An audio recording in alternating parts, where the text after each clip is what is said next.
acción rápida para la devolución, es para evitar cierta preocupación de las familias. No queremos hacer sufrir a las familias de los dos hermanos detenidos. La decisión personal del presidente no se ha basado en ningún requerimiento de ninguna autoridad chilena. Si bien han habido contactos informales, nosotros no recibimos ninguna gestión de parte de las autoridades chilenas y ha sido una decisión del presidente Evo Morales apegada al derecho y apegada a los grandes principios del derecho internacional y la sana convivencia que debe existir entre los pueblos del mundo. Debemos facilitar que el suboficial Díaz y el sargento Morales retornen a su país, retornen con su familia, retornen con su pueblo. Nuestros carabineros están de vuelta y inmensamente feliz de recibirlo en nuestra patria hermana. Le agradezco grandemente que los haya devuelto para Chile. Situaciones similares pueden volver a producirse en el futuro. Esta decisión de utilizar la vía diplomática para resolver el regreso de los dos carabineros chilenos siente un precedente muy importante. Es una lección de diplomacia.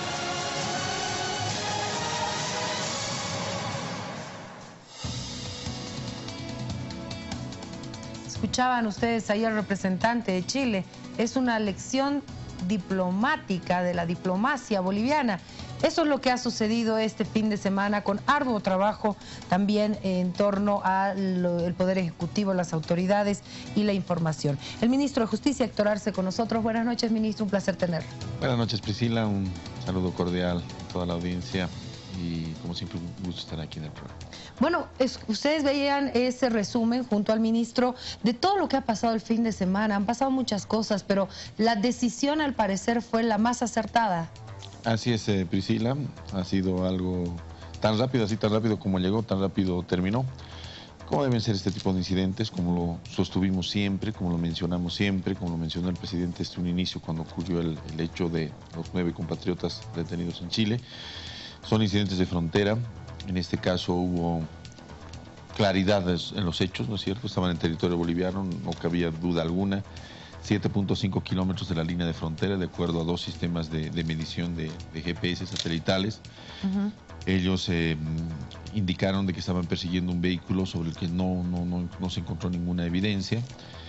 Fueron sorprendidos en territorio boliviano. Cuando se les intimó que se detuvieran, ellos pretendieron darse a la fuga, dijeron que no habían reconocido al coche de la policía y dándose a la fuga son interceptados con disparos en las llantas y son reducidos los carabineros. Los 2 carabineros desde el primer momento de su detención son tratados de la manera que se debe tratar a un oficial de una fuerza regular de un país vecino que tiene intereses comunes y que convive con nosotros en la frontera.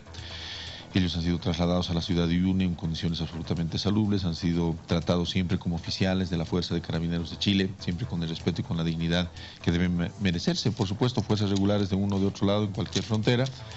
Y después de las pericias que se realizaron, tanto del vehículo, de los hechos, alguna entrevista y dentro de los márgenes que nos permite la ley 1970 a la policía boliviana, el presidente, después de reunirse con su equipo, prácticamente se reunió con el vicepresidente y con 3 ministros, el ministro de la Presidencia, el ministro de Gobierno, el ministro de Justicia, él tomó la decisión correcta, atinada, finalmente de hacer lo que debería hacerse en cualquier circunstancia de esta naturaleza y con esa determinación, además que se ejecutó de manera inmediata, de manera rápida, de manera efectiva. Bueno, pues se ha sentado un precedente, como lo han dicho las propias autoridades chilenas, no como lo decimos nosotros, sino como lo dicen las propias autoridades chilenas, el senador que estuvo aquí en Uyuni, otras autoridades que se han manifestado, la decisión correcta, la decisión humana, la decisión fundada en derecho internacional, la decisión que ampara un camino de diálogo, de concertación, de institucionalidad, de manejo conjunto de los temas de fronteras en los que debemos vivir siempre, ¿no? Realmente correcta y atinada la determinación y bueno, todo concluyó con ese abrazo entre el director de Carabineros de Chile, el comandante general de la Policía Boliviana, en el punto fronterizo, en la misma frontera, los 2 carabineros, después de haber estado 2 días tranquilos, en condiciones salubles, recibiendo un excelente trato, como ellos mismos lo atestiguaron, retornan a su país a cumplir sus funciones y bueno, esta lección debe ser reflexionada profundamente por las autoridades de Chile, reflexionada y entendida por estas autoridades que deben ver de que por muchas diferencias y problemas que existan entre dos naciones, siempre el respeto a la dignidad humana, el respeto a los seres humanos, la no criminalización injustificada de los seres humanos y la no discriminación hacia diferentes nacionalidades o discriminación en función de la nacionalidad nunca son buenas. Que las acciones de prepotencia, de odio, de soberbia, siempre conllevan a algo negativo, ¿no?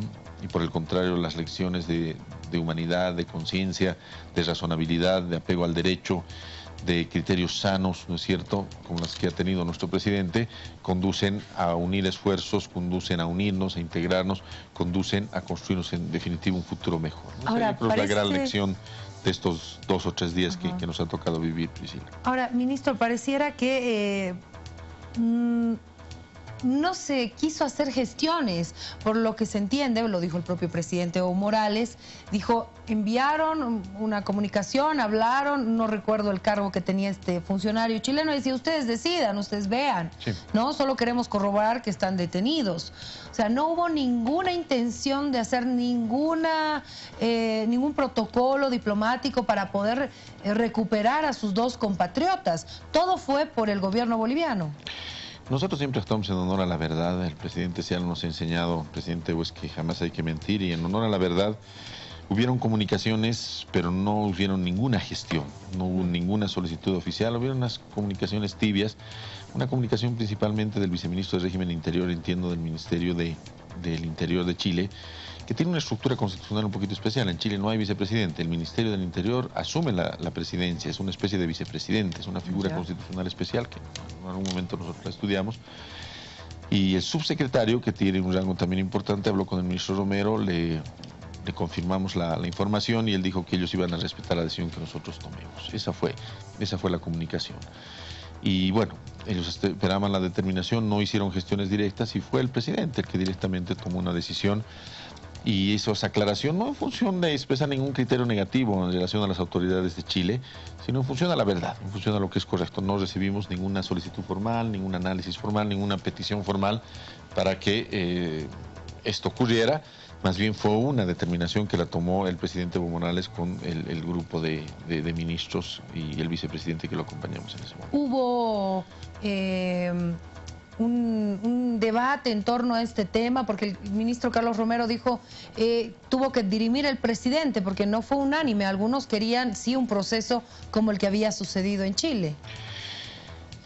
Más que un proceso como el que había sucedido en Chile, yo creo que todos teníamos una conciencia de que de que la actitud de Chile es irrepetible, ¿no es cierto? Y no se la puede en ningún momento imitar.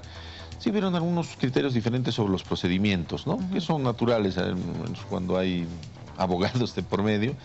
Hubieron unos criterios diferentes sobre los procedimientos, pero ahí estuvo clara y firme la posición del presidente Evo, una posición muy decidida, muy clara, muy categórica y que por supuesto le ha valido un reconocimiento, no solamente dentro de Bolivia. Yo leía las redes sociales, estallaron las redes sociales después del anuncio del presidente, y personas que originalmente incluso o generalmente, diremos, critican al gobierno, salieron con posiciones muy, muy favorables, muy buenas, ¿no? Y eso nos llena de alegría, porque una vez más se comprueba que el presidente tiene una gran sabiduría, una gran inteligencia emocional y una gran capacidad para percibir las cosas, ¿no? Y no podía ser de otra manera. Nosotros habíamos sostenido durante 3 meses, durante todo el tiempo, más de 3 meses, 100 días de detención indebida de nuestros compañeros, una tesis que es la tesis correcta, ¿no? Aquí hay un principio fundamental, y ayer en el canal estatal alguien nos preguntaba sobre la figura jurídica. La figura jurídica es la que nosotros hemos reclamado desde un primer momento, la inmunidad jurisdiccional del Estado. Cada Estado tiene la responsabilidad de juzgar, procesar, y en su caso analizar sobre lo que hacen cada uno de sus funcionarios. Y a los estados que tienen temas en frontera, lo que nos corresponde en todo caso es informar. Ya verá Chile qué posición toma con los 2 carabineros, el suboficial segundo y el cabo. Ese es un problema de ellos, como era problema de nosotros también, y debía haber sido problema de nosotros el investigar y ver qué ocurrió en el caso de los 9, ¿no? Cómo al finalmente se hizo, estableciendo su absoluta inocencia. El presidente además de tener decisiones correctas, basadas en sentidos humanos, en sentidos correctos, siempre toma decisiones basadas en el derecho internacional. Es una persona que escucha, es una persona con una profunda vocación democrática, con una profunda vocación de institucionalidad republicana. Eso es lo que tiene el presidente, pues bueno, es lo que le ha valido todos estos años de estabilidad, de crecimiento y desarrollo a la cabeza de la nación boliviana. Ahora, ministro, esta determinación ha causado extrañeza en muchas autoridades, sobre todo de la justicia en Chile. Y quiero compartir con usted este titular, por favor, del periódico EMOL de Chile, lo que decía el presidente del Tribunal o del Poder Judicial Suprema y detención de carabineros en Bolivia. Nos ha parecido extraño que no haya pasado por el Poder Judicial, decían. Claro. Yo creo que es un poquito la desesperación de algunas autoridades de bueno, responder de alguna manera al gesto correcto que ha tenido, ¿no? Los temas, los incidentes de frontera, que los hay muchos y nosotros los hemos vivido, y no solamente con Chile, con quien tenemos aproximadamente 1000 kilómetros, sino con el Brasil, con la Argentina, con el Perú. Son incidentes que ocurren todos los días, ¿no es cierto? A veces en algunos países hay protocolos que tienen un rango de kilómetros adentro. En este caso estamos mucho más allá de cualquier rango que se puede estimular. 7,5 kilómetros, Priscila, uno no se pasa sin darse cuenta en un camino de tierra, por mucha polvareda que exista, como dijeron ellos. En una pista asfaltada, aún así, en una pista asfaltada, 7,5 kilómetros es harto, es como de aquí al centro, desde aquí de la zona sur hasta el centro. Entonces, en un camino de tierra pasarse eso es muy inverosímil, ¿no? Demasiado inverosímil. Ahí había otra cosa, posiblemente, pero bueno, ahí está el respeto a la inmunidad jurisdiccional del Estado. Y ahí está la decisión del presidente de construir realmente una buena relación con los vecinos y dar un ejemplo de lo que se debe hacer. No podemos nosotros criminalizar, pasarlos al Poder Judicial, empezar toda una maquinaria interminable y satanizar a personas que no son delincuentes, porque los dos carabineros, más allá del hecho y de la circunstancia que podía haber sido punible, no son pues delincuentes, son carabineros, igual que nuestros funcionarios. Nuestros 2 oficiales de las Fuerzas Armadas son oficiales de las Fuerzas Armadas que ahora están trabajando en las Fuerzas Armadas. Los 7 funcionarios aduaneros acreditados con credenciales, con una trayectoria además dentro de la aduana nacional, eran funcionarios y merecen el respeto y el reconocimiento. Es una lección muy importante, es una lección de vida a la que ha dado el presidente y además fundada en derecho. Yo esas declaraciones las encontraría un poquito desde el punto de vista del tener algo que decir, ¿no? Tener algo que decir. Y nos ha parecido que no pasa el Poder Judicial. Hay que explicarles a los distinguidos señores de abogados, colegas abogados de la Corte Suprema de Chile, de que en Bolivia vivimos en un sistema democrático que nos permite aplicar las normas. Ahí está la ley 1970. La ley 1970 nos permite 8 horas para la investigación o la recopilación de datos de la policía en una acción directa, como fue en este caso, y ese plazo se amplía por el término de la distancia. El término de la distancia son aproximadamente, de acuerdo a la misma ley 1970 y las normas del proceso civil en general, que son normas supletorias, son aproximadamente un día por cada 200 kilómetros de distancia, y desde el lugar de la detención hasta una vía en 400 kilómetros, así que se ha procedido dentro de los plazos, dentro de los términos y con las formas y los procedimientos absolutamente correctos que tenemos en Bolivia, y aplicando además el criterio de inmunidad jurisdiccional del Estado, que respetuosamente hay que invitarlos, y lo digo con el mayor respeto, no voy a decir que se enojen de nuevo y nos vuelvan a negar la visa en algún momento. No les gusta a veces las declaraciones que no les agrada, pero hay que invitarlos a revisar la legislación boliviana y el derecho internacional, ¿no? Y la actitud además correcta. Imagínense si cada uno de estos incidentes que ocurren en las fronteras fueran judicializados. Ahorita pues en el Perú habría una gran cantidad de chilenos presos, y en Bolivia de peruanos presos, o sea, sería una historia de nunca acabar. Nadie trabajaría pues en fronteras. Sería absolutamente imposible el trabajo de 2 fuerzas regulares que tienen intereses comunes. Nuestro interés común con Carabineros de Chile es luchar contra el contrabando, luchar contra el narcotráfico, luchar contra la delincuencia que pasan de un lado a otro, ya sea de Bolivia a Chile o de Chile a Bolivia, delincuentes comunes. Y esos objetivos comunes que nosotros tenemos tienen pues que ser plasmados en la realidad a través de la cooperación, a través del entendimiento, a través de los elementos que se hacen en frontera. Si nosotros, como sugeriría la Corte Suprema de Chile, vamos a judicializar absolutamente todos los temas que existen, va a ser pues imposible la vida en frontera, va a ser imposible la vida entre 2 naciones que se necesitan.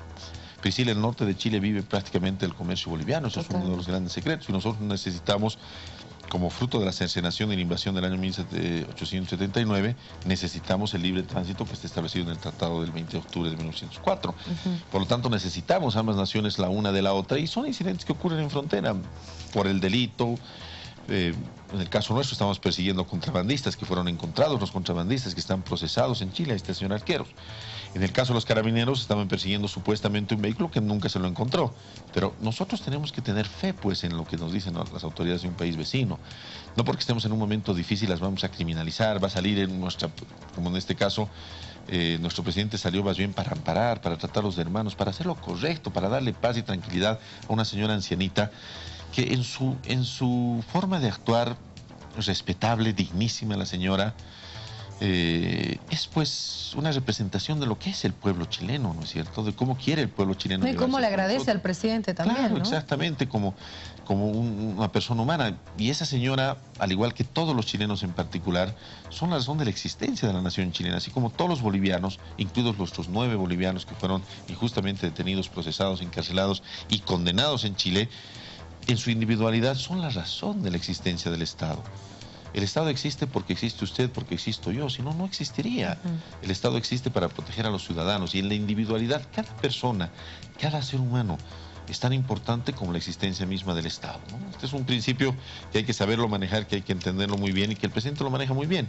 Y le dijo a esa señora, se dirigió directamente a la señora, que esté tranquila, porque nuestro hermano carabinero, en esa solidaridad latinoamericana, nuestro hermano carabinero y los hermanos carabineros, los dos, no solamente su oficial, sino también el cabo, van a estar con su familia, y finalmente estuvieron, y ahora deben estar tranquilos, debe estar esa señora abrazando a su hijo, sin tener que haber sufrido ninguna penuria, sin tener que haber sufrido ningún problema como sufrieron las madres de nuestros connacionales, sin tener que sufrir ningún descrédito, ¿no? Esa razón humana, esa razón pensando en las personas, en los seres humanos, es lo que hace grande una nación, y es lo que hace grande un gobierno, y es lo que hace grande un liderazgo, como en este caso el liderazgo de nuestro país. Ahora, a raíz de lo que ha sucedido con este incidente fronterizo, el canciller Heraldo Muñoz pide a Bolivia día y hora para la reunión del Comité de Frontera. ¿Cómo va a responder el gobierno boliviano? Sí, así es. En la última parte de nuestro llamamiento, o del mensaje del presidente, en la tarde del día sábado, él hizo una convocatoria pública que se reunieron. Sí, felizmente el Estado chileno, y ojalá con una reflexión profunda, con una reflexión adecuada a lo que ha pasado, haciendo una lectura correcta de lo que los propios nacionales chilenos analizan, ha aceptado esta invitación y bueno, nos ha invitado a poner día y hora. El día de hoy ya se han tomado los primeros contactos y se está trabajando en las fechas, en los temas de agenda, y la Cancillería es un tema que le corresponde íntegramente a la Cancillería. Pero ya comenzaron los contactos. Sí, así es, ya se ha comenzado a trabajar, y en las próximas horas seguramente tenemos información que la Cancillería, el canciller Fernando Guanacuni nos hará conocer, ¿no? Pero es una maquinaria que es una dinámica que ya se ha puesto, que abarca este tema y que ojalá abarcara otros temas, ¿no? Ojalá abarcara y ojalá a través del diálogo, que es el elemento central, fundamental para la existencia de los países, para el desarrollo de la existencia de los países, este tema finalmente sea resuelto.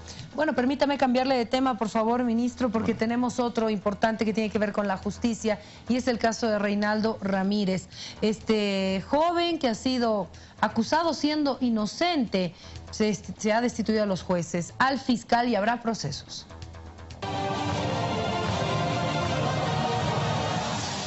Se ha tomado la decisión de presentar nosotros una denuncia penal en contra de los 2 jueces y en contra del fiscal, más allá de las acciones que está realizando el propio fiscal general. Y saludando y valorando y adjuntándonos esas acciones, vamos a pedir una profunda investigación penal, porque estamos convencidos por la evidencia que tenemos de que aquí hay responsabilidad penal. Estoy convocando a un informe oral al presidente del Tribunal Supremo de Justicia y al fiscal general del Estado Plurinacional por 2 temas emblemáticos vinculados a la mala administración de justicia.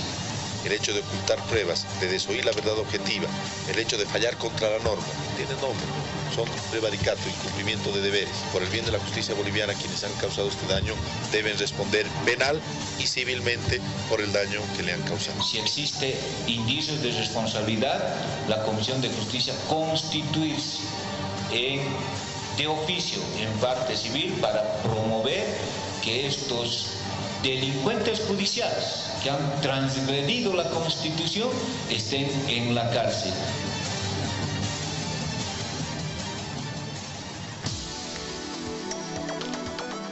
Un caso que justamente lo tratábamos acá con el ministro y él nos daba una posición bastante dura, primero con los jueces y después en Santa Cruz contra el fiscal también.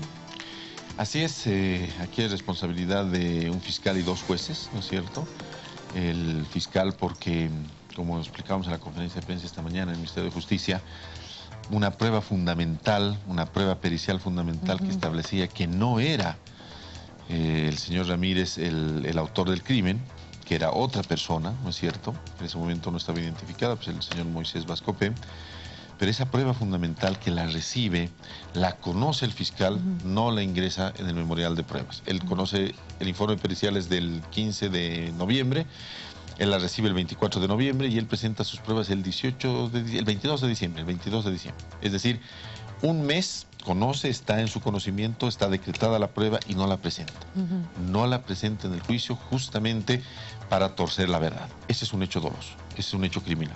Yo personalmente he analizado el caso y es por eso que conjuntamente con las unidades del Ministerio de Justicia, y eso les hemos informado a Reinaldo y a su familia, a su hermana, vamos a presentar en las próximas horas una acción penal en contra del fiscal y en contra de los jueces que conociendo, porque igual esa prueba llegó al conocimiento de los jueces la valoraron y desoyeron todos los principios del derecho penal, desoyeron todo lo que un juez en materia penal debe saber, el principio indubio pro reo, ese gran principio fundamental del derecho penal que dice que en la duda es preferible condenar, o mejor dicho, absolver un culpable que condenar a un inocente.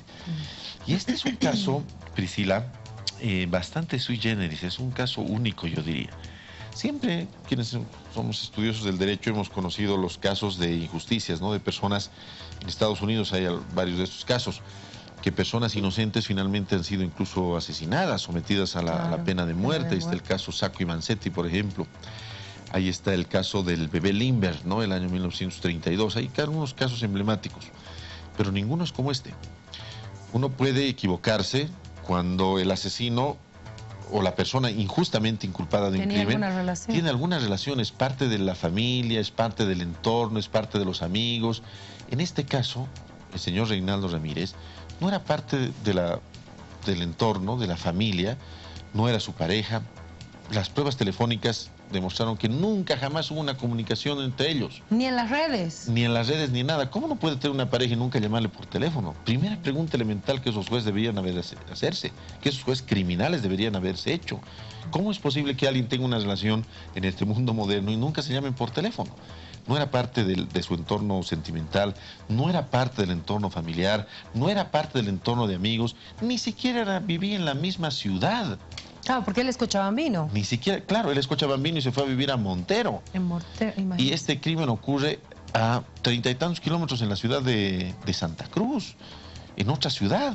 Y él vuelve a Cochabamba y vivía en Cochabamba y sin saber leer y escribir un día está caminando, la policía le hace una redada a través de las redes sociales y lo detienen y empieza un calvario, un viacrucis de 3 años que es para enloquecer, para afectar psicológicamente a cualquier persona.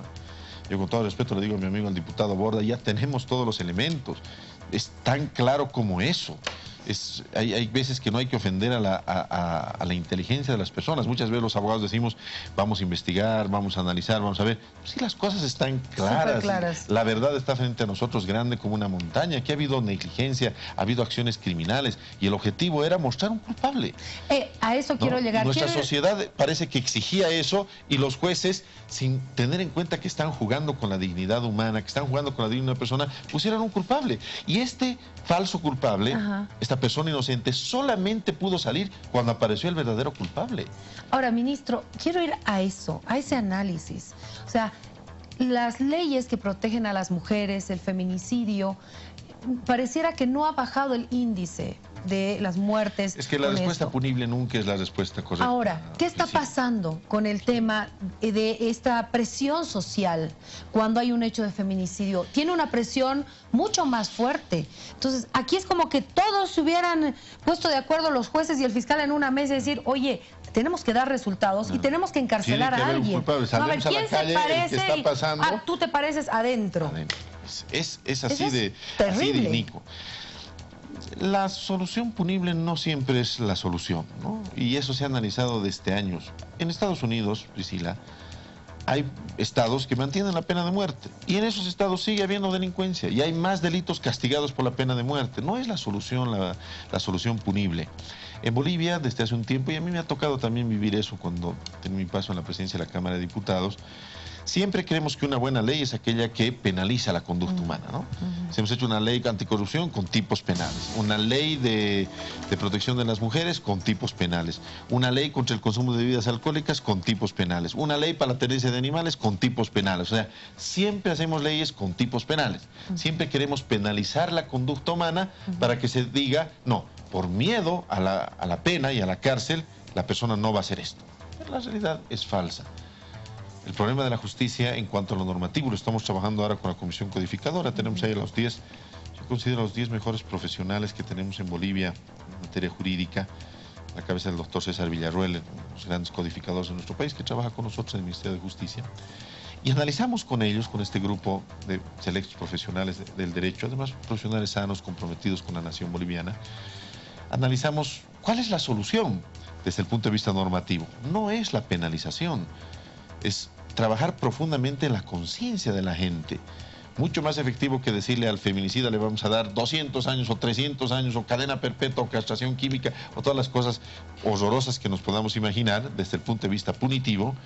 La lógica es trabajar en medidas que alienten a la conciencia humana y hagan que a la mujer se la respete, que en la pareja, dentro del matrimonio, se respete. O sea, esta ley no está cumpliendo su objetivo. Pero usted mismo lo acaba de decir. ¿Cuál es el índice de feminicidios que ha rebajado? No ha bajado. Porque la conducta punible, y lo mismo podemos hablar de corrupción, por ejemplo. Nosotros vamos a aprobar esta semana ya en el Senado una ley de unidades de transparencia donde desde el Ministerio hemos sugerido una serie de medidas. Por ejemplo, viendo lo que ha pasado en yacimientos, las unidades de transparencia han de poder paralizar los procesos de contratación cuando estén equivocados.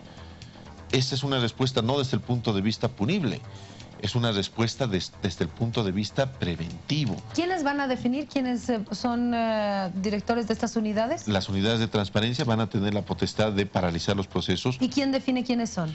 Hay todo un mecanismo, ¿no? Hay un mecanismo. Porque tenía que ser el presidente y el vicepresidente, por lo menos ese era el anuncio que se había hecho, ¿no? El presidente va a participar seguramente dando algunas sugerencias, pero por la estructura jurídica del Estado, la institucionalidad que se tiene que respetar, por supuesto, hay un sistema de mecanismos cruzados, ¿no? Pero ya no van a ser los ministros.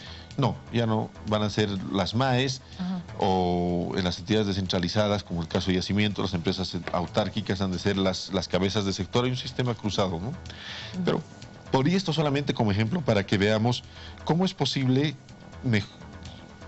mejorar los procedimientos, cumplir los objetivos que el derecho, que la justicia, que el Estado en última instancia buscan, no siempre desde el punto de vista punitivo. La ley 348 es una ley muy importante, todos convergemos en que hay que luchar contra la violencia contra las mujeres, tenemos que luchar contra todas las formas de violencia. En el Ministerio de Justicia estamos trabajando para entregarle al presidente Evo y que él lo haga público en el mes de agosto una serie de políticas contra la violencia contra los niños, por ejemplo. Toda violencia es condenable, Priscila, pero la violencia contra los niños es la más inaceptable. Un niño no tiene las condiciones ni para entender por qué sufre violencia, no puede defenderse mínimamente, su psicología está creciendo, entonces es el crimen más grande. Toda violencia es condenable, toda violencia es absolutamente inadmisible y debe ser rechazada y sancionada por el Estado. Pero no siempre esta exacerbación de lo punitivo es la solución. En este caso aparentemente ha pasado eso. Los medios de comunicación, la familia, la prensa, finalmente los jueces que yo no sé cómo pueden dormir. A mí me contaban, me decían que en una entrevista una de las jueces, no la conozco felizmente, una de las juezas había dicho que nos diga cuánto es, vamos a pagarle. Como si la vida de una persona se pagara, como si la penuria de una persona inocente en la cárcel pudiera tener una cuantificación económica. ¿Y con qué soberbia, con qué desdén, con qué falta de humanidad? En vano decimos que la justicia debe ser de calidad, de calidez, con un sentido humano. Esa persona no podía seguir siendo juez. Ese fiscal no podía seguir siendo fiscal. Y tienen que ser procesados. Y yo saludo y valoro y le agradezco al doctor Ramiro Guerrero, no esperábamos menos de un hombre de su convicción y de su forma de actuar, que ha actuado inmediatamente, encontrándose incluso fuera del país, ha dispuesto que este fiscal sea destituido, el fiscal Delgadillo, y también el Consejo de la Judicatura, pese a tener algunas dudas, algunos temas internos, los temores que siempre tienen los abogados. Ahí tenemos una asociación de magistrados que defiende estos casos. Asociación de magistrados que defiende. Yo quisiera invitarlo, que es un señor Rosales, yo lo voy a recibir en el ministerio, y que venga y que me diga de frente por qué defiende estos jueces, cómo puede defender estos jueces, o esos jueces que a una niñita de 8 años, víctima de un caso de violencia sexual, la han hecho carear con el agresor y la niña ha roto el llanto. Eso es terrible. O sea, por favor, tenemos un poco de sentido común, no ofendamos a la gente. En ese caso, ¿van a procesar el ministerio? También se está procesando. Ese es un caso que todavía estamos analizando a profundidad. El día jueves hay una audiencia, vamos a estar en la ciudad de Santa Cruz, pero cuando tengamos nosotros certeza, sin hacer shows políticos, sin hacer shows demagógicos, ahí como en el Consejo he visto que a este señor lo han abrazado, lo han recibido, no. Nosotros tenemos que darle soluciones. A Reinaldo le hemos ofrecido absolutamente todo lo que podamos hacer. Tiene que haber una reparación económica, pero es responsabilidad del órgano judicial. El órgano judicial tiene la responsabilidad. Y finalmente tendrá que ser los mismos jueces, quienes que con tanta soberbia, con tantas fachatas han dicho que van a pagar, bueno, pues van a cumplir su responsabilidad penal y van a erogar su responsabilidad civil como tiene que ser. De nuestra parte vamos a ayudarlo en todo, vamos a asistirlo, vamos a darle todo el apoyo psicológico y las condiciones en las que él necesite. Y le hemos ofrecido trabajar con nosotros, que trabaja en el Ministerio de Justicia. ¿Le han ofrecido trabajo? Sí, él está contento de trabajar con nosotros en la ciudad de Santa Cruz, posiblemente en una instalación grande que vamos a inaugurar en las próximas semanas, centralizando todos los servicios de justicia. Sería para nosotros un honor contar con su trabajo, con su servicio. ¿Él ha aceptado, me imagino? Sí, se están haciendo los elementos, él está solucionando sus temas familiares. Y para nosotros va a ser recuperando su vida, ministro, después de tantos años. Y tenerlo ahí en la Casa de Justicia para que dé testimonio además y para que viva tranquilo apoyando a la acción de hacer justicia. Bueno, me alegra muchísimo que se haya podido lograr eso y darle una oportunidad a quien fue y es inocente y fue sentenciado injustamente. Gracias, ministro, por haber estado con nosotros. Siempre un placer tenerlo. Priscila, siempre a las órdenes a todo pulmón. Gracias.